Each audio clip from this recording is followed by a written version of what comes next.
You know about this J vector? What is that? Current is scalar or vector? I scalar. This J is the current density, which is a vector, right? J is the current density. So, current density is rate of change of current with respect to area. This area is vector. That is why it is a vector quantity. Elementary area is a vector. Current is scalar, but elementary area is vector and the current density is the current per unit area. So, instead of writing in terms of current, you should have to write in terms of this density, because all the time you are dealing with micro system, not macro. Macro is current, micro is current density, right. When you are telling there is current in a conductor, it is macro, that you can measure directly with the help of an ammeter, but current density is something different, which is micro, but have important meaning within that. So, every current carrying conductor is also having current density, and that current density you can measure by the relation this, how the current is changing per unit area. It has a direction, in the direction of the area, right. So, now you know the parameters like B, then A, then J. These are three important parameters in magnetism. When there is current, there is magnetic field, and when there is magnetic field, there is magnetic field intensity and the vector potential. So, like electric field or electrostatics is defined in terms of three quantities, here also you can draw a triangle and relate them each other. Like for example, here if it is J and here is A and here is B, it forms a triangle, then everything will be here. It is a summary, you can tell how they are related to each other, right. That is J and A are related by this relation, A equal to mu 0 by 4 pi integration J vector by 4 pi times d B. Then again if you go from this A to B, this is the Poisson's equation you can get, the del square A is equal to minus L dot J, and similarly B and J are related by relation B equal to mu 0 by 4 pi integration J cross R vector, then divided by R square d tau, actually it is d tau not B, d tau. Then in the reverse direction in this way, that is del cross B, del cross B equal to mu 0 J, and del dot B is equal to 0. Then in this direction related by del dot vector magnetic potential is 0 and B is equal to del cross A. So, this will tell you everything about magnetostatics, because main three quantities are magnetic field intensity, B, vector magnetic potential and the current density. Current you can relate with current density. Then ultimately the summary is within this triangle, or you can tell it the boundary. Within that boundary you will have to move if you understand magnetostatics. Around that you have to move to explain all magnetostatic phenomena, or you can tell the boundary conditions are obeying these relations. So, keep it in your mind and accordingly you solve the problems relevant to magnetostatics. Then next is the magnetic field in matter. You know now magnetic field, how it is produced, how many ways you can produce magnetic field, what is the source of a magnetic field? Either a permanent magnet, then there will be magnetic field around it, or else current carrying conductor. If steady current, uniform field; if non-steady current, non-uniform field. So, the source of the magnetic field is either a permanent magnet or current carrying conductor. In both the cases you are getting magnetic field, but the field is uniform when the current is steady, right. Then now if you take matter, then ultimately this matter is consisting of atoms or molecules. right, maybe in solid, liquid, gas or plasma even. They consisting of atoms, molecules, along with that if it is plasma, ions and electrons are added, plasma state. So, it is a very complex state, but the matter existing in these 4 states, solid, liquid, gas and plasma. So, if you forget about the plasma state, which is not that easy to get, but these 3 states, solid, then the liquid and the gas. These are the 3 states that we come across in our day-to-day activities. So, take them as the matter, and now how this matter will be influenced by a magnetic field, right. So, then when you are telling it is uniform magnetic field, let us say this is the uniform magnetic field, when the field lines are parallel to each other, then you can tell it is uniform, but if it is like this, then it is non-uniform. They are not equally spaced. This is non-uniform, but this is uniform magnetic field. If you write B, then magnetic or else electric, whatever field you may write. So, if it is non-uniform magnetic field, then you should have to write it as B, then it is magnetic field, but if it is E, then electric field. Same way uniform and non-uniform. So, then now if you take some matter, ultimately you are putting atoms to that, right. Matter when consisting of atoms, and are putting the matter means you are putting the atoms in that field, right. So, when you think about a matter which is having a nucleus with positive charge at the center and the electron cloud is around it, right. Electron cloud is around it, and the problem itself is a quantum problem, never classical, right. The problem is a quantum problem because the size of the object is comparable to the de Broglie wavelength associated with them, that is why, right. You know about the de Broglie wavelength. So, if you calculate lambda, which is equal to h by p, if this lambda is comparable to dimension of the object that you are associating, then it is quantum, right. Then everything is quantum, but if it is not comparable with that dimension of the object that you are considering, then everything is classical.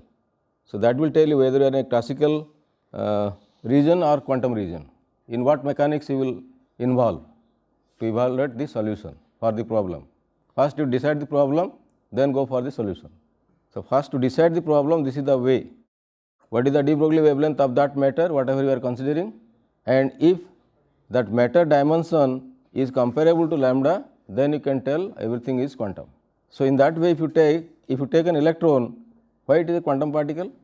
If you are taking an electron, why you are taking it? Because the lambda is comparable to the dimension of the electron, that is why, right. It is comparable. So, you can take electron as a quantum particle, and similarly proton, neutron, nucleus, atom, molecule, macromolecule, all are quantum, everything is quantum, because the de Broglie wavelength associated with them are comparable to their dimension. So, everything is quantum. So, it may be any branch of science, may it be physics, chemistry, life science, earth science, but everything is quantum, world is quantum. That is why the fundamental mechanics is the quantum mechanics, from where you can get the classical, but not the vice versa. Classical can never explain you quantum, but quantum can every time explains the classical. So, then now if you are dealing with an atom which is a quantum phenomena, then now question is, what are these orbits you are telling n equal to 1, 2, 3, 4 like that. Actually reality is orbital 3 dimension, but when you are drawing it in 2 dimension, it is orbit, right. Otherwise reality is orbital, in 3 dimension they are revolving around the nucleus. So, when they are revolving, then why you are telling there are different energy levels? Is it quantized or not? Obviously quantized, that you know. Energy of the electron around the nucleus is all quantized because it deals with the quantum mechanics, and in quantum mechanics all the energies are quantized. There is no energy which is continuous, everything is quantized, right. So, that is why you are getting the orbitals. When you go from one to another orbit, the energies are fixed with respect to the atom and they are discontinuous. That is why the level is quantized. So the principal quantum number that you are telling n is defining with respect to the orbitals. First orbital quantum number is 1, second 2, third 3, 4 like that, k, l, m, n, whatever you may name it. So that orbital level will tell you what is the energy of that level, right. Different orbitals are there, but the energy of the orbital are defined by this quantum number. You know the relation, what will be E n. Like for example, you are telling hydrogen is minus 13.6 eV when it is 1, right, ground state. When the electron is in its first orbit, energy is how much? Minus 13.6 electron volt, right. And that in general, if you write, E n is minus 13.6 divided by n square. The rest constant is giving you minus 13.6 just divided by n square. That will tell the energy. It is for hydrogen. Similarly, for different atom, it is different. Then now, if you go for E2, then how much it will be? Divide by 4, right. So minus 3.4 electron volt. Second orbital for hydrogen atom with a gap of around 10 electron volt. So when it comes from second to first, it has to radiate energy of how much? This 10 electron volt, right. That is quantum jump. So if you supply that much amount of energy, then only it can go to the second orbital, otherwise not. Quanta. To take the electron from one to another orbital, it requires a definite amount of energy. Similarly, when it comes from higher to lower orbit, it will emit a definite quanta. Amount of energy for an atom is fixed. That is why we are defining the spectra accordingly, right. So if you go proceed in this way, then now what are the quantum numbers that you know? What are the quantum numbers? This is 1, basic is n, principal quantum number, right. Then next is orbital angular momentum is quantized or not. When the electron is revolving in an orbit, whether the angular momentum is quantized or not. Quantized means the values are discontinuous, not continuous. Anything that appears discontinuously is called as a quantized quantity. Like you are telling energy is quantized here. Similarly, angular momentum is quantized or continuous? Quantized. That is why all quantum numbers refers that they are all quantized. Any quantum number, it must be quantized. That is why they are quantum numbers. L, similarly, S, spin, that is also quantized, right. So when the electron is revolving around an orbit, then what will happen to that electron? How many types of motions are associated with that? Electron is revolving around the nucleus in an orbital, right. Then what? How many kinds of motions are associated with that electron? 2 kinds, spin and orbital. It is rotating, that is orbital about an axis passing through the nucleus. At the same time, it is also about rotating about its own axis, that is spin, right. 2 kinds of motions are associated simultaneously when an electron is revolving around the nucleus. So now when the electron is orbiting, then it is equivalent to a current carrying loop or not. When electron is revolving in an orbital, it is equivalent to a current carrying loop, because charge is flowing and definitely there is current. Electron is having charge, that charge is flowing, hence there must be current. So any orbital is equivalent to a current carrying conductor. And when any current carrying conductor you are taking, or loop, not conductor, loop, then that loop will behave as a magnet, magnetic dipole, right. Whenever there is a current carrying loop, that will be treated as a magnetic dipole with 2 poles, north and south. So now if this is the, then how will you know whether which is north and which is south? If it is anticlockwise, where there is north and where is south? 2 poles are there, but where they are? When current is there in a loop, no doubt it is a magnetic dipole, but where are the poles? Which pole will be where? North pole is in up, down is south, or south is up, down is north, if the current is clockwise. The reverse you know, when there is current, you know the field lines, right hand thumb rule, right. If current is in this direction, field lines are like this. If it is downward, like this. So similarly, when there is a current carrying loop, then there will be also magnetic poles. Then where is the south pole and where is the north pole? Because current carrying loop is a magnet having 2 poles. then where is the north pole and where is the south pole? Where is the south pole? Because this is the same situation here. If the electron is revolving this way, anticlockwise, this way, this is a loop, current carrying loop, then that will be a magnet with two poles. Where is the north and where is the south pole? But definitely there are two poles, that you know or not? Definitely there are two poles, because it will behave as a magnet. Then you have to locate the two poles, north and south, because all the magnetic properties are defined if you are defining the poles. Otherwise you cannot define magnetic moment, force, everything. Unless you locate the pole, you cannot define the magnetic moment. So then where the north and south poles are in a current carrying loop? Huh? This is anticlockwise, so it will be up, right? Try to get it how we are getting. Direction is very important. When it is anticlockwise, north up, south down. If clockwise, north down, south up. Depends on the direction. Current loop direction, it will give you the two poles. So now let's say this is the north pole and below it there is a south pole, right? So that's why it is a magnet. And magnetic moment here is how much? What is the magnetic moment? How will you measure that? Pole strength multiplied by 2L, magnetic length, right? This L approaches to 0 but cannot be 0. L approaches to 0 but cannot be 0. So it has some length, so there will be magnetic moment, right? So every orbital is equivalent to a magnet with magnetic moment this much. L is approaching 0, very, very small, extremely small, but not 0. So when there is magnetic moment, it will be treated as a magnet, right? Any magnet is having magnetic moment, and that is the property and behavior of any magnet. So when there is magnetic moment, there must be a magnet, right? So like that you think, when you are considering the orbitals, all the orbitals are in one plane or different orientation.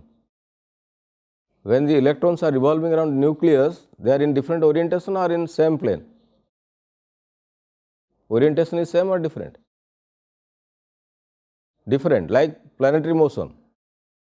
Like the planets are moving around the sun, they are not in same plane, in different planes. Similarly, the electrons are also revolving around the nucleus in different planes. So orbitals are different planes, right? So when they are in different planes, let's say this is an electron revolving in that orbit, then there will be magnetic moment, right? For that orbit, there is some magnetic moment. Let the magnetic moment goes in this direction, m1, right? And similarly, for the other orbit in other orientation, let the magnetic moment comes in this direction. Let that be m2. So like that, you are getting the orbital motion. All the orbits are equivalent to magnets, and there will be magnetic moment. So the net magnetic moment, because of orbital motion of the electron, is a vector or scalar? It must be a vector, right?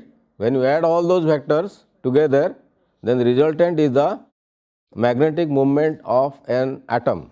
But not only you are considering orbital motion, simultaneously you have to see the spin motion, right? Spin motion.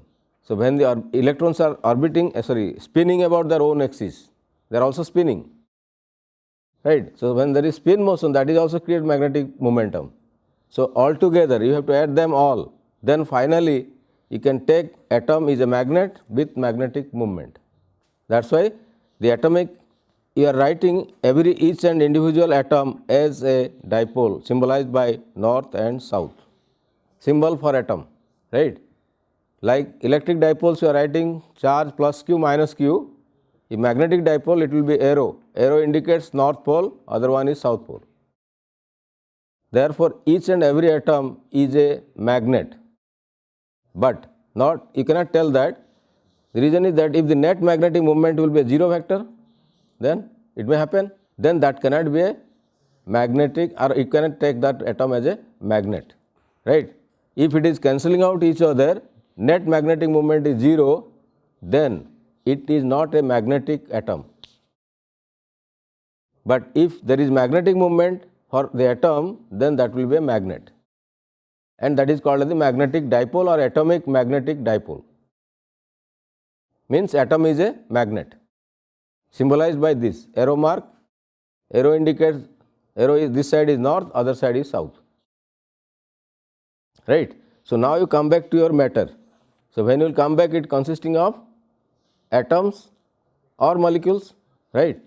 So if it is atom, you are getting magnetic movement. That means plenty of magnetic atoms are present in a matter, because each atom is a dipole, right? Every atom is a dipole, and if number of atoms are more, that much number of magnetic dipoles are present there. And if it is molecule also, you have to find out the net magnetic moment of the molecule. For example, if you take water, hydrogen is an atom, oxygen is an atom, find out the magnetic moment of hydrogen, both the hydrogen atoms, then oxygen atom with orientation. Then the net magnetic moment is the magnetic moment of this molecule, right? So in that way, when you go for the molecules, it is complex, but for atom it is simple. If the element or the matter is element, then only atoms are there. But if it is compound, then many different kinds of atoms are involved there. But each atom you have to see whether each atom is magnetic or non-magnetic, whether atom is a magnet or not. Then accordingly we will get that kind of matter. So that what it indicates, basically if you are taking a magnet, not a magnet, magnetic substance, let us say this is a matter, it consisting of atoms. Forget about the compound case, let us say think about an element. So that element is consisting of atoms, and each atom is a magnetic dipole. Each atom is a magnetic dipole. So I can represent them like this. These are the magnetic dipoles present inside it, right, with different orientations. They are not in same orientation. Dipoles are directed in a zigzag way within the matter, right. So then now question is, when you will tell a matter is magnetic? There are two kinds of materials, magnetic and non-magnetic. You can categorize any material into two categories with respect to the magnetic property. One is called as magnetic, other is non-magnetic. So when you will tell it is magnetic material and when it is not. If such dipoles are there, magnetic, if not, non-magnetic, right. If the atoms are magnet, obviously the substance is magnetic. But if there is no atom which is magnetic, then that matter is non-magnetic. So then now if that kind of magnetic material is there, then what is the magnetic moment of that material? Because many dipoles are there, but they are moving randomly, right. When they are moving randomly, what is the magnetic moment of that matter? Whether magnetic moment is there or not first. Many atoms are there, and each individual atom is a dipole, magnetic dipole. So the matter is having magnetic moment or not? That means all magnetic materials are magnets. If you are true, then all magnetic materials are magnets. That is wrong. Then what happens and why they are not?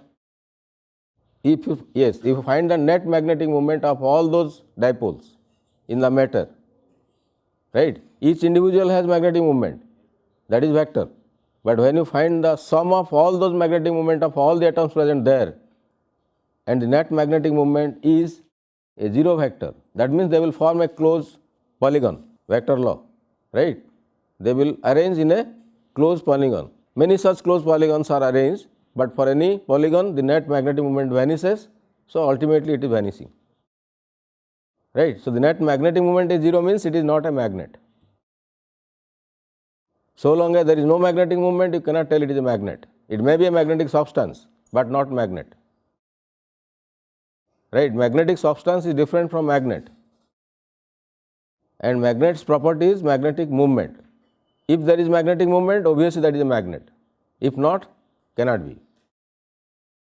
So when there is no magnetic movement, it may happen due to this, then it is a magnetic substance, but not magnet, right. It can be a magnetic substance, but not magnet. Then now, if you apply some magnetic field to that kind of substance, then what will happen to that matter? That is a magnetic material placed in magnetic field now. Then what will happen to those closed polygons representing the magnetic movement vectors of each and individual atoms present there? Whether they will be remain as it is or some influence of the field is there, because that will do work. And field means energy, right. Once you are telling field, it is energy. Energy there means it will do work. To do work it needs energy, and when energy is there, obviously it will do some work. Then what kind of work it will do? what kind of work it will do. Let's say for example, here let's say we take only one dipole, let's say it is directed in that way and you are applying field in this direction B, and this is the dipole moment of a single atom. Then what will happen when the field is applied? Take only one atom. Let the magnetic moment of the atom is in this direction and you are applying field in this direction. What will happen to this dipole? There will be a torque, right? Because dipole means here is a pole, here is a pole. If one pole is going in this direction, other pole should go in that direction of the force, and that will create a torque, right? So by that, what the torque will do? It will do work. The torque created by the two equal and opposite forces at the two ends of the dipole will try to rotate the dipole. And how long it will rotate? So long as this is not coming to this direction, right? It will rotate till that comes to the direction of the field. That means now the dipole is aligned along the direction of the field, right? So when dipole is there are two poles and both the poles are not experiencing force in the same direction, in opposite direction, right?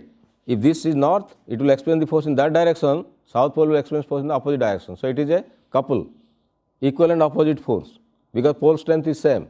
Pole strength is same, kept in the same field, they will experience same force, that will constitute a couple, and that couple will try to rotate the dipole about the axis. And it will rotate.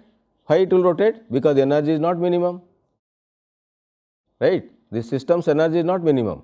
So in order to come to the minimum energy state, it will rotate. It has to do work so that it can come to the minimum energy state. When it will come to this direction, it has minimum energy and hence it will be stable.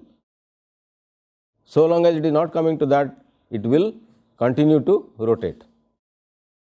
So in that way, the torque is doing the work here to rotate the dipole to keep them aligned along with the field direction. And same thing happens here also. By the amount of energy given by the field, the lobes will break, because force is acting on individual dipole now, right? Force is acting on individual dipole and the closed polygon will now open and all the dipoles are aligned in the direction of the field. So then now what will happen? The magnetic substance dipoles are aligned like this, in this way. So this is magnetic substance, but now it is converted to a magnet. That is the difference with the application of field. When the magnetic field is applied to a magnetic substance, it will get magnetized. So magnetization is a temporary phenomena created by the field. If the field is there, it will be a magnet, magnetic moment is there, but when you remove the field, again it will go away, right? So the magnetic substances are magnetized temporarily. Temporarily means so long as field is there, that will behave as a magnet, but once you remove out the field, then no more it is a magnet but a magnetic substance as usual before the application of the field, right? So then now if these are aligned, then obviously you are getting many poles in this direction, all are north means this is north pole and this will behave as a south pole, so it is a magnet now, right? Then that will behave as a magnet. So if this is a magnet, then obviously there is magnetic moment, magnetic length is there and magnetic moment is there, therefore it is a magnet, right? But before application of the field, it is a magnetic substance, but with the application of field, converted to a magnet. So that is the role of putting a matter in magnetic field. If it is non-magnetic, nothing will happen, right? Because there is no magnetic dipoles there. But if it is a magnetic substance, then the field will influence to convert the magnetic substance into a magnet, right? So in that way, the matter is magnetized with the application of magnetic field. So when you are telling the matter is magnetized, then now the question is in what way they will be oriented, whether in the same direction of the applied field or opposite to that or in some other different way. Depending on their orientation, they will be categorized in three categories: para, dia, ferro, right? Para, dia and ferro. So the materials can be classified in three categories: dia, para and ferromagnetic substance. It should be magnetic. If it is non-magnetic, forget about that. right? But if it is magnetic, then you have to think again whether it is para or dia or ferro, and it depends on the orientation of the dipoles after application of the magnetic field, how they are oriented. You are applying field, but what is the orientation of the magnetic dipoles inside it? Depending on that, the material will be categorized as paramagnetic, diamagnetic, ferromagnetic, right? Like for example, if you are telling para, then what happens in case of paramagnetic substance? Why you are telling that is paramagnetic? Like for example, oxygen is a paramagnetic substance. Why? Because if you put them in the magnetic field, the dipoles are aligned in the direction of the field, right? They will align in the direction of the field. That means they are going in the direction of the field, they are aligned in the direction of the field. That is why they are para, right? But when you are taking for dia, it is just the reverse case. Field is in this direction, but the alignment of dipoles are in the opposite direction. Means these materials are opposing the field, but para supporting. Paramagnetic substance means dipoles are supporting to the field, but in case of diamagnetic substance, the dipoles are opposing. Field is in this direction, but they are going in the opposite direction. That property is only there with the diamagnetic substance, right? Then now, if it is ferro, then it is totally different, neither opposing nor supporting, right? That is why it is a different category called as the ferromagnetic substance. So, what happened in case of ferromagnetic substance? And the important thing is, paramagnetic is temporary. If you apply field, para. If you remove the field, again magnetic substance. Similarly, dia, if you are applying field, it is dia, but if you remove the field, again magnetic substance, not dia or para. So, when the field is removed, they are converted again back to magnetic material, but not a magnet. But the different in ferroagate that even if you are removing the field, there will be some magnetic movement within that. That category is different, which is called the ferromagnetic substance, right? Here if you remove the field, it is converted to the magnetic substance, go back to the initial state, whatever it was. But in case of ferro, even if you are removing the magnetic field, the dipoles alignment is never vanished totally like these two.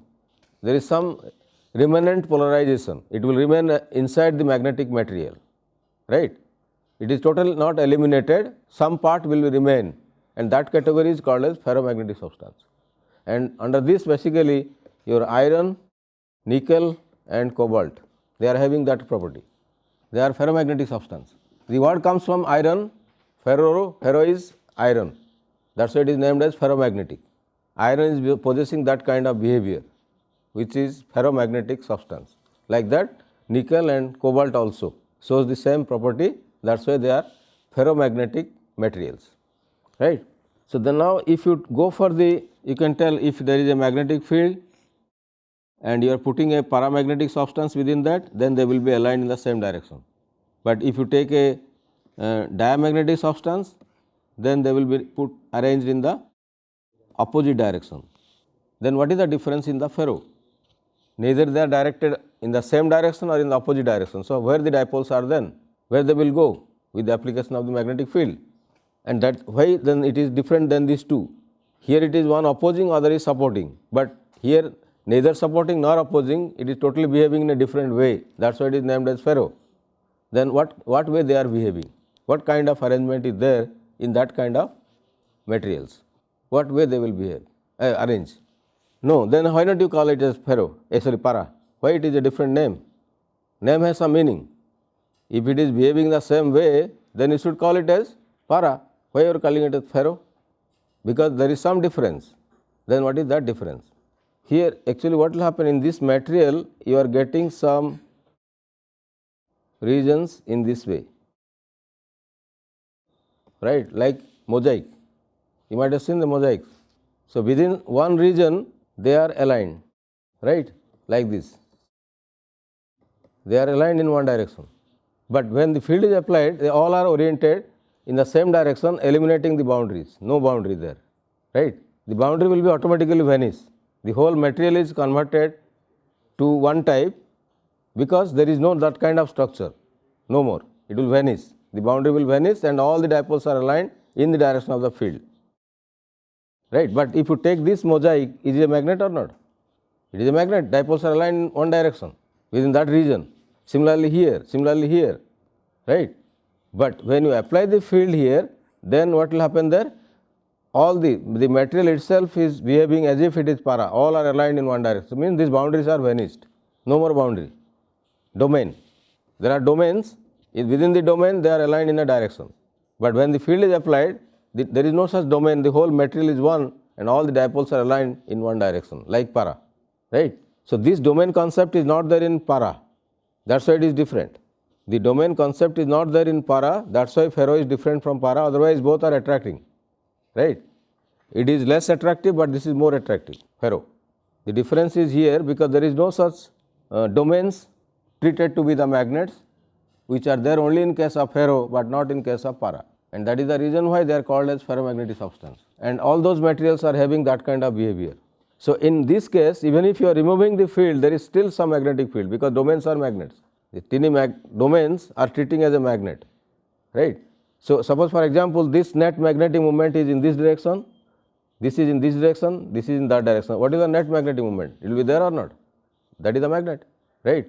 So, even if you are removing the magnetic field, but still there is some magnetic movement, but here it will not. In para and dia, totally it will vanish, there is no magnetic movement.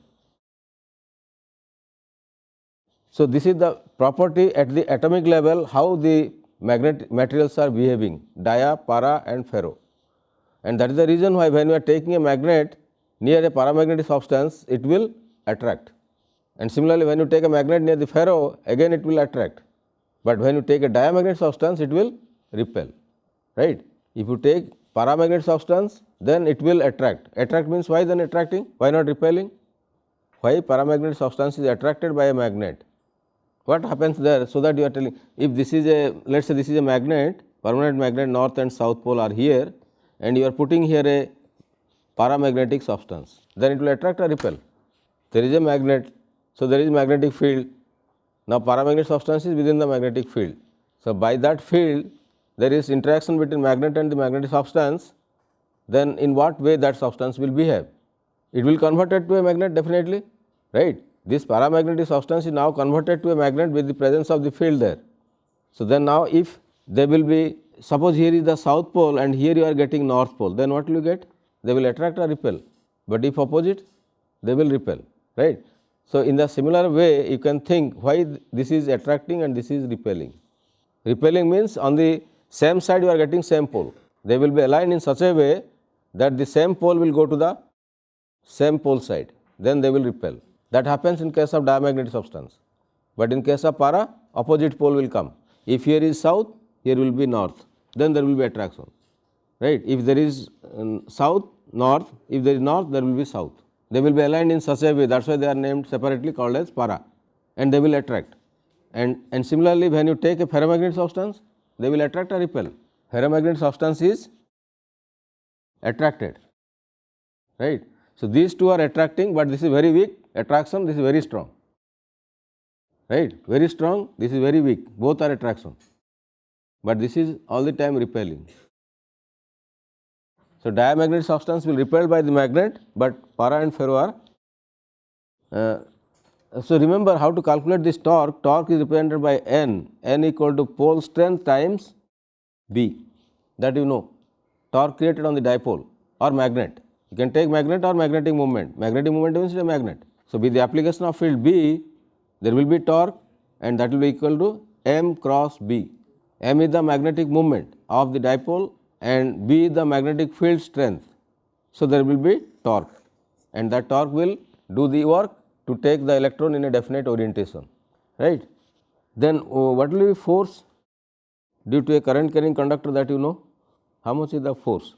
How will you write that force? Force can be written in this way or not? It is over the closed path, let us say dl cross B. Current carrying, if you take a closed loop where there is current of I is the current strength, then the force acting on them will be written by this equation, but tell this B is constant if uniform. If it is uniform, B is constant, then you can take it outside.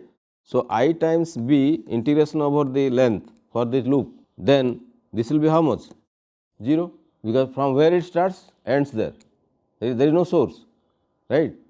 Since there is no source, if starts from here again comes back to there. So, for such closed path it will be vanishing. right? So the net force acting on such situation will vanish, no force. So then for infinitesimal small loop, then how can we express that force? How will you write the force in case of magnetic, if there is a magnetic pole strength, a magnetic moment of M placed in a magnetic field of B, then it will experience a force. How to write that force? How they will be related with each other? The force is equal to gradient of this scalar, that is a vector, right? This is a scalar quantity, gradient of that scalar is a vector and that vector is the force, right? So now the force acting on the dipole you can evaluate in this way. It is a magnetic moment of the dipole, this is a field strength, find the dot product, then take its divergence, gradient, not divergence, gradient.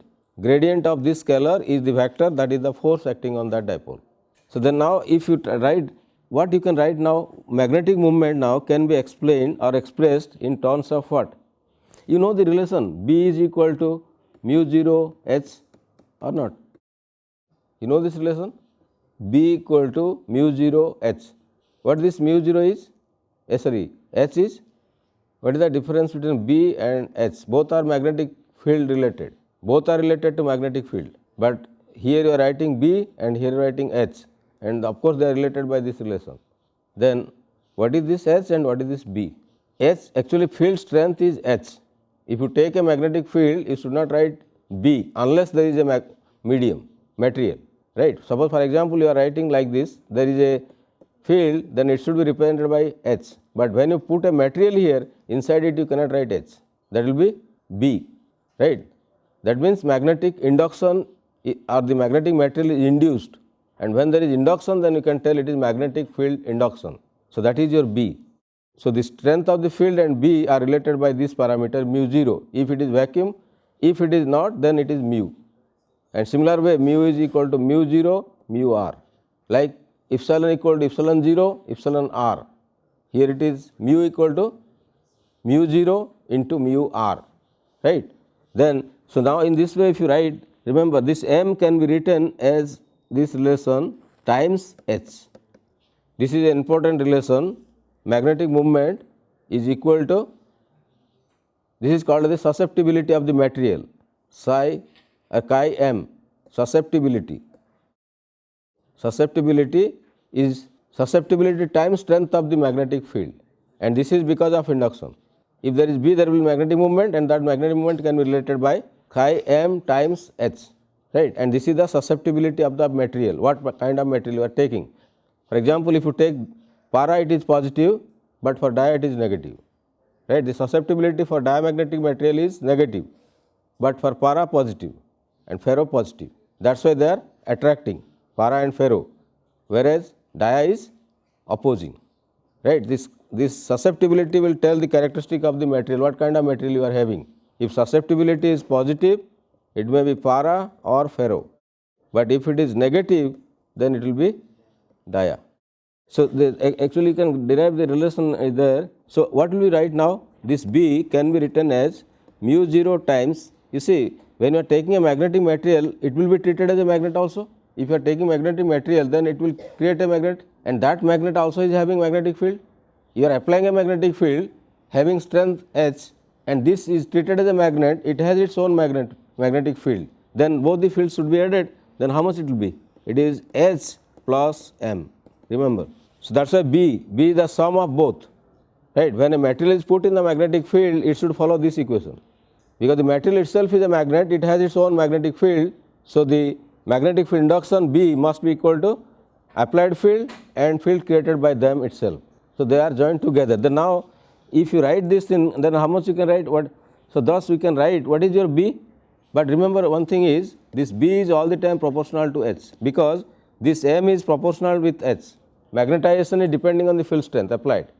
So B is proportional to H, and this B is therefore equal to a constant times S, that is mu H. B equal to mu H. Then now obviously then what you can write? You tell now what is the relation between mu and mu 0 and chi. Substitute here and establish a relation between mu and mu 0. What is the relation? It will be equal to 1 plus chi m, right? This is the relation. mu is equal to mu 0 times 1 plus chi m. So, if there is free space, what is the susceptibility? For free space, no material, susceptibility 0. So, if it is 0, mu is mu 0, right. If it is vacuum, nothing is there, no material is there, susceptibility will be 0. And when it is 0, mu will be mu 0. That is the permeability of the free space. But if the dia, then what will happen here? You can get the properties here. If dia, then it will be negative, right.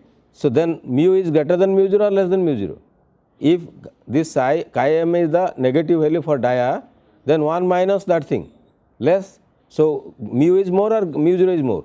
You are getting now mu and mu 0 are related. That will tell you whether it is dia or para or ferro by this relation. Because this is minus for dia, if it is subtracted, then obviously you can tell it is less than mu 0, right. So, when mu is less than mu 0, obviously it is dia. But if it is greater, more greater, ferro, small greater, little bit greater means para. So, in that way you can derive the property also. If mu is greater than mu 0, then it is either para or ferro, depends on how much greater. But when it is less, obviously it is dia, right. So, these are the properties relevant with the magnetic materials. Then only thing that we will discuss on last of Wednesday is the electrodynamics and Maxwell's equations. These two portions are left behind, we will cover it on Wednesday.